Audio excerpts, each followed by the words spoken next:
한 주민이 펑 하는 소리와 함께 놀라서 밖으로 뛰어나가 봤어요. 큰 불길에 이제 휩싸여 있는 걸 보고 이웃집에서 놀랬겠죠. 네. 근데 이때 이 장기수가 오더니 뒤늦게 집안에 아이들이 있다. 불길 속으로 막 뛰어들어가려고. 애엄마하고 애들 셋이 다 죽었는데 나만 살아서 뭐하냐. 이제 통곡을 했다는 겁니다. 근데 현장에 출동했던 경찰이 진술서를 쓴 내용이 하나 있어요. 당연히 안에 사망한 걸로 생각하는 것처럼 하면서 물은 거예요. 이게.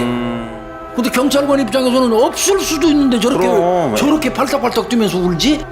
남편의 모습 자체도 의심스러웠다고 해요. 그래가지고 1차 부검을 했는데 소견이 어떻게 나왔냐면 여기서 큰 거 나옵니다. 얘들 화재사가 아니에요.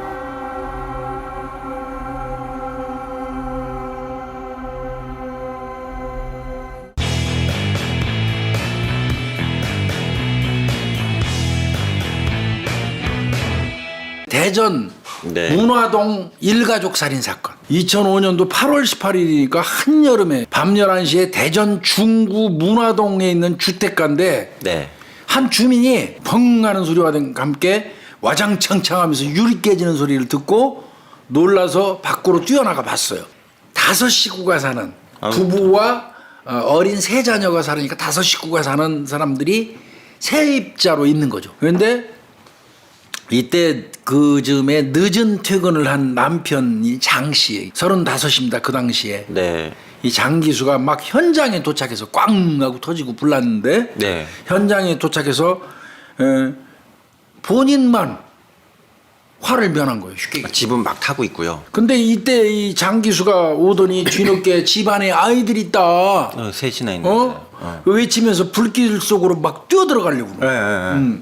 그런데 이웃 주민들이 이미 안에가 불이 폭발이 일어나고 불길이 뭐 막 번져 있는데 거기 뛰어들어가면 위험하잖아요. 잡았다는 거야 이웃들이. 가지 말라고. 이제 당연히 119에 이웃에서 신고해서 119 출동했을 거 아니에요. 그 아내 같은 경우는 김 씨인데 그 당시에 34살, 10살 초등학교 4학년짜리 아들이에요. 또 8살짜리 초등학교 2학년, 4살 먹은 아기가 있어요.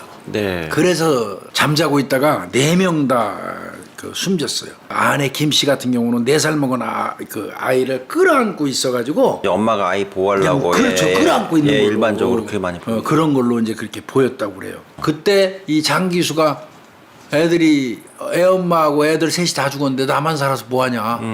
그래서 이제 통곡을 했다는 겁니다. 경찰이 그러면 이제 물어볼 수밖에 없죠. 그렇죠, 당연하죠. 남편 장 씨한테 물어본 거죠. 이 집이 내가 새들은 집이 25년 된 노후한 집인데요. 여기저기서 물이 좀 새요. 누전이 돼가지고 차단기가 자꾸 내려가는 일이 잦았고요. 이 사고도 누전 가능성이 있는 거 아니냐 그 얘기로 들려요. 저는. 그렇죠. 저도 그렇게 들리네요, 교수님. 하여튼 이거는 누전이라고 화재감식반에서 추정을 하면서도 이거는 국과수에다가 화재 원인 분석 의뢰를 합니다. 펑 소리가 났다는 거는 아주 밀폐된 장소에서 불이 났다는 걸 의미하는 거거든요. 그러면 한여름이잖아요. 8월 18일 날. 창문도 안 열어놓나요? 아유, 선풍기 켰다는데 열어놨겠죠. 그럼 모기장 치고. 말이 안 되죠. 여기서 아마 형사들은 좀 이상했어요. 에어컨을 물어봤는데 에어컨 없고 선풍기로 버텼다고 그랬잖아요. 꽝 소리가 날 정도는 이게 그 실내에서 압축돼 있던 그게 팡 터져나간 거거든요. 밀폐된 공간이 아니면 불가능해요. 그런데 한여름에 밀폐시켜놨다? 문 꼭꼭 잠궈놓고 누가 불낸 걸 가능성도 있는 거예요. 그 다음에 펑 소리가 났다는 얘기는 바꿔서 얘기하면 인화성 물질이 뭔가 있었다. 가스나 뭐가 있었을 거 아니에요. 그렇죠. 뭐가 있었다는 얘기잖아요. 그러니까 형사들이 이 부분은 좀 찜찜했다고 그래요. 그러면 극단적인 선택한 건가? 유서 없어요. 유서 없고요. 그 다음에 하는데 준비한 정황 같은 거 이를테면 그런 그 징후도 발견이 안 되는 거예요. 그럼 타살? 그렇지. 타살이면 강도일 가능성이 많은 거예요. 네. 그러면 침입 흔적이 있어요. 외침 흔적이. 근데 밀폐된 창문이었죠. 외침 흔적이 없다는 거는 그냥 단적으로 딱 펑 터지는 순간 밀폐된 공간이라는 자체만으로 입증이 돼버린 거예요. 이거는 부검을 해보는 게 좋을 것 같다는 거예요. 여기서 큰 거 나옵니다. 아내 김 씨. 그 다음에 첫째 아들이 10살이죠. 둘째 아들 8살이죠.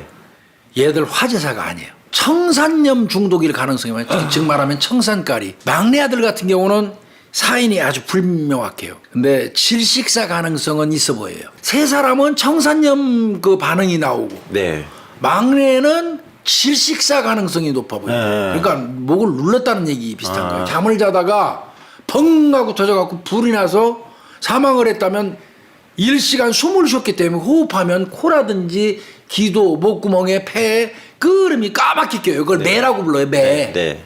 근데 그게 발견이 안 됐다는 얘기는 뭐예요? 이미 숨진 상태에서 끌난 거잖아요. 예. 그러니까 이거는 청산리에서 누가 죽였다는 얘기잖아. 이거 세 사람은 그러면 타면은 네. 살아서 타건 죽어서 타건 타면은 오그라지면서 투사형 자세가 되는 건 맞아요. 네. 왜 그러냐? 근육이 위축되면서 오그라드는 네, 거기 때문에. 네. 그러니까 이 상태도 그 네 분 다 그렇게 됐다는 얘기 아니에요? 그렇죠. 지금? 네, 이거는 완전히 타가지고. 그러면 네. 이건 불이 나기 이전에 누군가 죽였다는 얘기예요. 아내가 감싸고 있었던 4살짜리 아이 있죠. 네, 네. 이거는 질식사가 거의 맞다고 이 판정이 났고요. 그 다음에 아내 김 씨 포함해서 아이들 10살, 8살 아이들 2명 있잖아요. 네. 얘들은 아침에 공복 상태에서 물과 함께 독극물을 마신 후 사망에 이르렀다고 이렇게 추정이 됐어요. 사건이죠. 이거 단순하지 않은 거예요. 네. 그러니까 이제 원한 관계에 있는 사람들도 다 추려야 될 거고 죽은 사람들하고 주변에 있는 사람들도 전부 다 조사해야 되겠죠. 그런데 그러면 가장 유력한 거는 남편이야. 그러면 남편이 어떤 사람인가 경찰이 수사해야겠죠. 이 사람 전과도 별로 없는 평범한 사람. 그냥 평범하네요, 그냥. 근데 직장을요 자주 옮기네요. 1, 2년에서 뭐 6개월 간격으로 직장을 여러 번 옮겨댕겨요. 경제적으로 풍족하지 않다는 그런 부분이 나오는 거예요. 네. 그리고 그 후에 사건이 있을 당시까지 음식점 배달원으로 일했어요.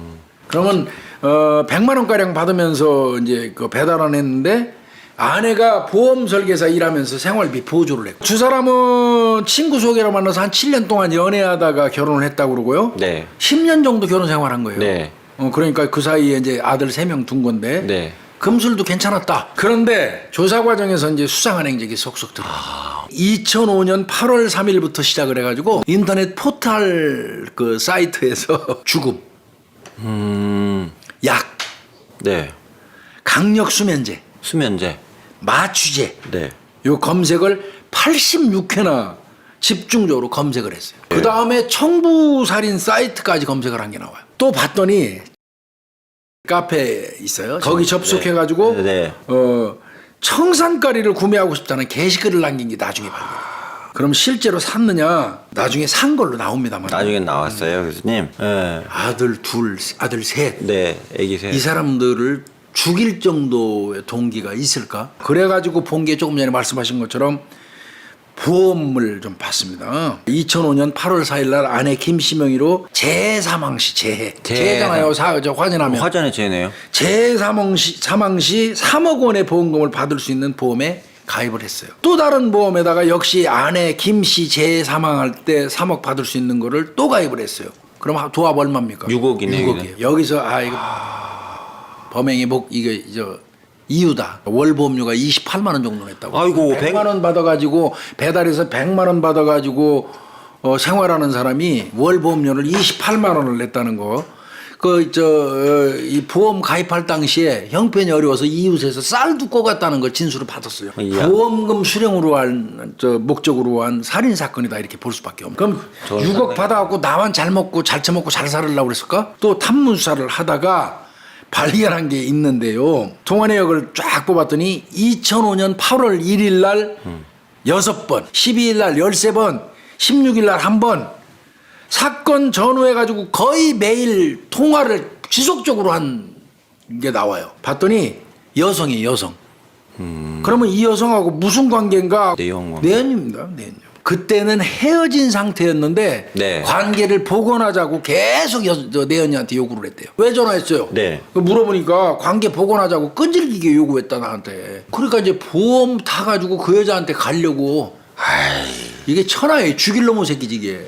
이거 더 추궁할 것도 없어요. 그거 갖다 들이대고 앉혀놓고 야 봐봐 이 새끼야. 아내 몰래 두구자 6억 들었고 청산가리 중독으로 사망했다고 부검 결과 나왔는데 죽음과 관련된 거 계속 찾았고 다 밀폐된 공간에서 펑 소리 나는데 신너지 너? 당연하잖아요. 신호도 구입 내용 나왔겠죠 뭐 이 정도면. 그냥 여기서 꼼짝 못하고 범행 일체 자백하는 겁니다. 종이하고 펜 주니까 A4용지 2장에다가 빼곡하게 지 범행을 기재를 했다고 하더라고요. 범행 과정 봤더니요. 네.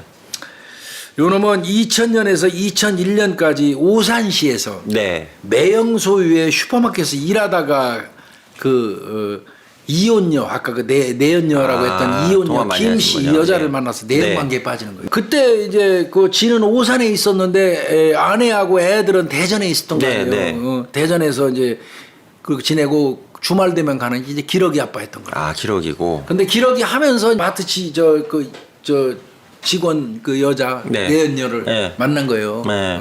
그렇게 됐고 한 번 이제 헤어졌어요. 그리고 다시 이제 대전 집으로 간 거란 말이에요. 그래서 대전으로 갔다가 2002년경부터는 청주시 이제 거기 가고 아까 음식점 네, 그 네. 지사에서 지사, 이제 예.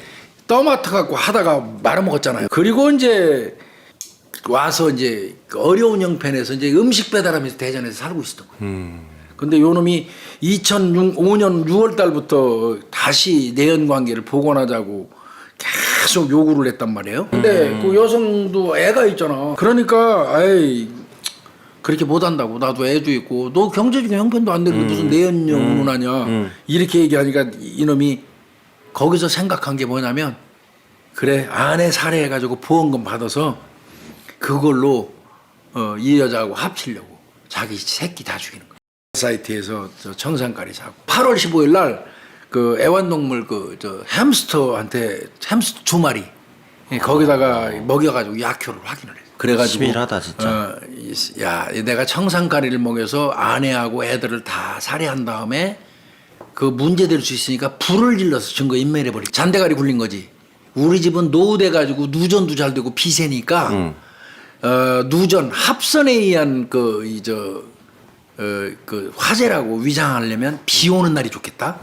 그래서 일기예보를 맨날 검색한 거야, 이 새끼. 범행 당일날 이제 오전 8시에요. 그날 네. 8월 15일. 네, 네. 8시에 이제 그 휴대전화 딱 챙겨가지고 부엌으로 가서 냉장고 문 딱 열고 물병 꺼내서 그 물병 컵에다가 아내의 패턴을 하는 거예요.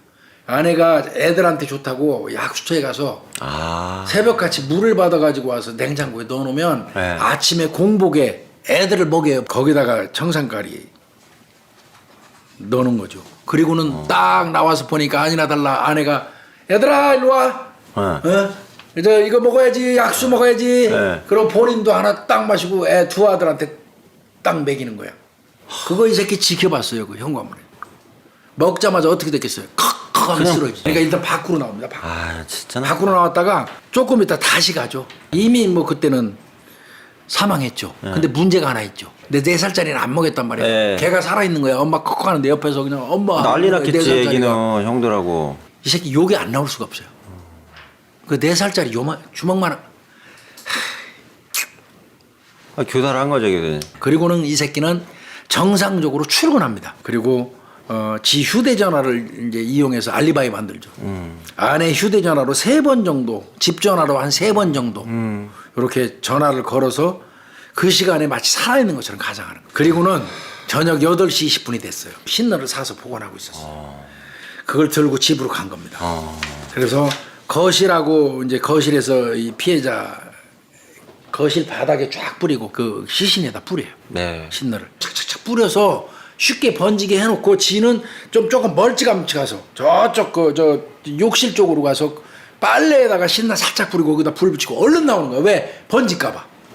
창문은 다 지는 살겠다고. 지금 창문은 다 닫아놓고. 다 닫은 거죠. 그러니까 터진 거지. 화재가 커지는 걸 멀찌감치 지켜보고 있다가 벙 이제 막 탔죠. 예. 그때 즈음에 이제 퇴근하고 집에 들어오는 것처럼 하면서 이제 요 새끼 나와가지고 PC방에서 잠깐 앉아있다 간 거예요. 전소될 때쯤 돼서 10시 40분경에 집으로 돌아왔거든요. 처음에는 요 나가서 지 생각은 여기다 붙여놓고 하면 순식간에 이게 옹겨붙어 갖고 펑 터져서 막 불이 활활 탈 줄 알고 PC방 가서 기다렸단 말이야. 예. 근데 이게 생각보다 늦게 타는 거야. 그러니까 이 자식이 이상하다 그러면서 담 넘어가지고 현관 근처로 다가갔을 때 뻥 소리 나면서 터진 거예요. 그리고 이제 이웃들이 뛰어나오니까 애들 안에 있다 그러면서 생쇼한 거죠. 그 뛰어들어가려고 이제 그 슬픈 척하고 막 대성통곡하고. 근데 경찰들이 지나치게 울면서 이 남편의 모습 자체도 의심스러웠다고. 그냥 당연히 안에 있는 시신이 다 사망한 걸로 생각하는 것처럼 하면서 물은 거예요, 얘가. 근데 경찰관 입장에서는 없을 수도 있는데 그럼. 저렇게 팔딱팔딱 뛰면서 울지? 애들하고 엄마하고 뭐 잠깐 나갈 수도 있으니까. 확인해 주세요 하는 게 우선일 거라는 네, 거지. 네. 경찰관의 입장에서 볼 때는 아내 애들이라고 애 엄마인데 진짜 있는지 그것만 봐주세요 하는 게 맞아요. 1번이라는 거예요. 맞아요. 근데 아예 저 안에 있는 걸로 단정하고 우는 것처럼 보였다는 거야. 그럼 교수님 이 정도면 부인도 외도에 대해서 좀 어느 정도 인지하거나 뭐 사이가 안 좋았대요. 이게요. 네, 한번 조사해보네. 아내들이 감 다 잡아요. 네. 모르는 것 같아도. 네. 경제 사정도 이 새끼 제대로 못하니까 어려워지니까 부부간에 불편했고 네. 아내가 외도하는 거 이거 알아서 아내하고 갈등도 깊어졌고 이 천하의 죽일 놈 장기수가 2심에서 사형 선고가 되는 겁니다. 이 새끼 또 불복해서 대법원에 상고해요. 네. 그런데 대법원 2006년도에 사형 원심 확정해버려요. 이 장기수 같은 경우는 아직 살아있는 놈입니다. 근데 이놈은 살아서는 안 될 놈이에요. 내가 볼 때는. 하여튼 오늘은 뭐 대전 문화동 일가족 살인 사건 이렇게 해서 정리하겠습니다. 수사는 고생 많이 하셨습니다. 수고하셨습니다. 감사합니다. 예.